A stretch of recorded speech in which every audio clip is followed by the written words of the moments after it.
आज के लेक्चर में हम डिस्कस करने जा रहे हैं फिजिक्स के topic comparison of Kirchhoff's law के बारे में। Kirchhoff's first law and Kirchhoff second law के बीच में कंपैरिजन करेंगे हम। किरचॉफ्स फर्स्ट लॉ, फर्स्ट पॉइंट है summation of I equals to zero, यानी कि जो सम ऑफ करंट है अगर वो जीरो हो जाता है तो ये किरचॉफ फर्स्ट लॉ की प्रॉपर्टी होती है। किरचॉफ सेकेंड लॉ क्या कहता है, delta V equals to zero, यानी कि जो चेंज इन पोटेंशियल है वो जीरो हो जाएगा किरचॉफ सेकेंड लॉ के अंदर। सेकेंड पॉइंट है किरचॉफ फर्स्ट लॉ के अंदर, it is based upon the law of conservation of charges, ये law of conservation of charges पर बेस है। किरचॉफ सेकेंड लॉ क्या कहता है, it is based upon the law of conservation of energy, लेकिन ये क्या है, एनर्जी पर बेस है। थर्ड पॉइंट है फर्स्ट लॉ का, it's can be applied to its close as well as the open electrical circuit, यानी कि क्लोज और ओपन सर्किट पर अप्लाई किया जा सकता है Kirchhoff first law.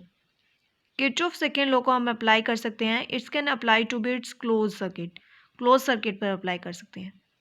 So it's can also be known as junction law और करंट लॉ, यानी कि जो किरचॉफ फर्स्ट लॉ है उसको हम जंक्शन लॉ भी बोलते हैं और करंट लॉ भी बोलते हैं, लेकिन जो किरचॉफ सेकेंड लॉ है उसको हम बोलते हैं, it is known as the mesh law या फिर लूप लॉ, यानी कि मैश लॉ और लूप लॉ हम इसको बोल सकते हैं, और साथ में हम इसको क्या बोल सकते हैं, वोल्टेज लॉ भी बोल सकते हैं।